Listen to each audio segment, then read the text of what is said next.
Hi everyone, welcome back to my YouTube channel. I thought I'd do my much requested natural dyeing video today and show you all my tips and tricks on how I achieve my natural dyeing. And this video in particular features the avocado dyeing, which makes the most beautiful pink colours. So ranging from really soft baby pinks to kind of more of a peachy, dustier colour. They are gorgeous, and it's how I make my ribbons, which are available in my shop. So this is kind of a step-by-step to show you what equipment you're going to need, what processes you're going to use in terms of mordanting fabrics and what that means, and how to create your dye baths, how to dye your fabric and treat it and everything. So I'll have everything in the video. I'll try and make it as easy as possible so you guys can achieve it at home, and it'll be a lovely way for you to pass the time during this lockdown. So let's get right on into the video. So the first thing you want to do is mordant your chosen fabric or item of clothing. So a mordant is a substance that helps your dye matter adhere to your fabric for a longer lasting result. Some people use alum as a mordant, but I prefer to use soya milk as it does the same job without using all the harsh chemicals. In order to create your mordant, you want to take 1 part soya milk to 4 parts water. Try to get unsweetened soya milk where you can, or just look at the back of the pack to see what percentage of soya beans are in that product. I used 2 cartons of Alpro here and made sure that there was enough water in the solution so that it wasn't too milky. So make sure you give the whole thing a good stir at the end, and your mordant is now ready to use. When it comes to adding your fabric or clothing item, you want to make sure that there's plenty of room for the fabric to move around in the mordant solution. The fabric should be submerged for at least 12 hours in the solution, and you can come back to it periodically to ensure the cloth has had an even coating. So keep coming back and stirring it and make sure that each bit of the fabric has been covered, and this will ensure a more even dye as the end result. And now for the fun part. So for an avocado dye bath, I'm usually dyeing with lots of fabrics to create my ribbons, which requires lots of avocados. So make sure you scoop out all the flesh, leaving the skins and stones behind as your dye matter. Once you've scooped out most of the flesh, give them a good rinse and make sure all the green has come out, as you don't want this to mix in with your dye bath when you've finished.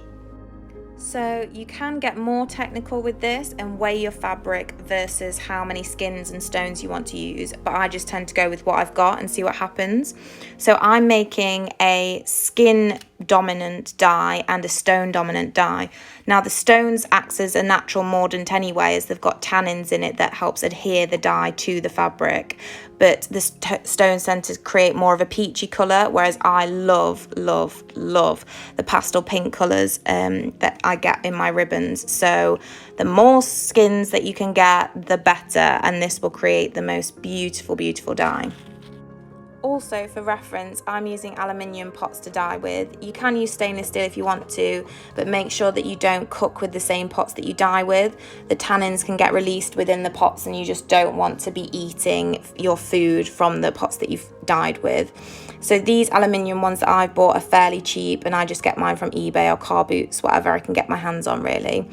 After half an hour on the heat, you should see the colour starting to extract from the dye matter. I usually leave mine to simmer for at least 4 hours before I add the fabric, but you can take it off the heat and leave it to cool overnight if you want a darker colour. So taking the dye off onto the floor or onto a wipeable surface, because I usually tend to spill mine, you can now start to separate the dye matter from your dye bath. So you'll need to get another pot to strain the dye matter into, and I usually use 2 separating methods. So one will be pouring the dye through the sieve, and the next I'll do another strain, and it'll be through like a cheesecloth or fabric like this, and that just makes sure that there's no pieces of debris or anything like that in your dye matter, and that again ensures that you get a real clear, beautiful dye, and it doesn't add stains or spots or patches on your fabric and your clothing that you really don't want. Now that your dye bath is ready, it's time to go back to your chosen fabric or clothing item. After it's been in the mordant for about 12 hours, give it a short eco wash or hand wash. Then you'll need another bowl to wet your fabric in, or you can just do this under the sink. I just don't have a sink in the studio, unfortunately. So I do it in a little bowl on the floor with some water. So the reason why it's best to wet your fabric first is this just allows a more even coating of the dye when it goes into the dye bath, and you're less likely to get irregular colour spots on your fabric. So squeeze out most of the water once you've soaked it, and your fabric will be now ready to dye with. Just like the mordant process, you want to make sure that there is enough dye covering the fabric. Allowing the fabric more space to move around ensures a more even coated dye. So now, in terms of taking the fabric out, this is completely up to you. Obviously, the longer you leave your fabric in the dye, the darker it will get. But just to be aware that once the fabric is dry, it tends to be at least a couple of shades lighter. So just bear that in mind. When you've decided to take the fabric out, turn the heat off and place the fabric in a bowl ready for rinsing.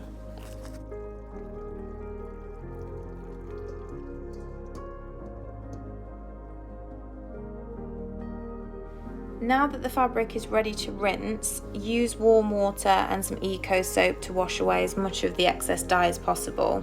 So you'll start to notice from the colour of the water that the dye is almost gone. When the water runs clear, the fabric is ready to dry.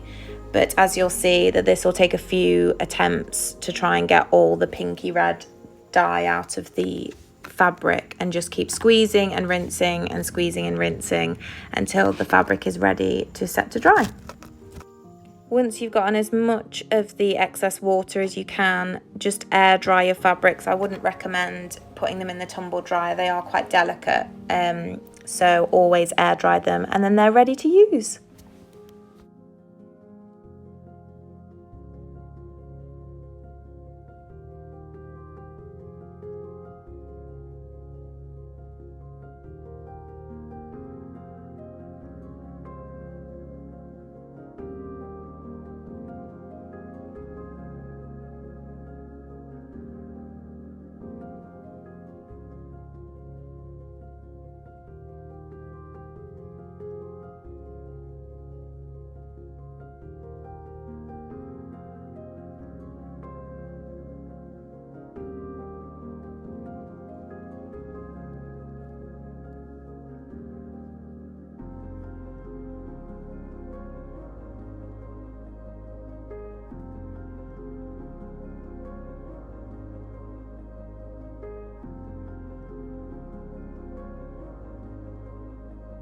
Thank you so much for watching this video. I hope all the tips and tricks were helpful and the step-by-step guide was easy to use.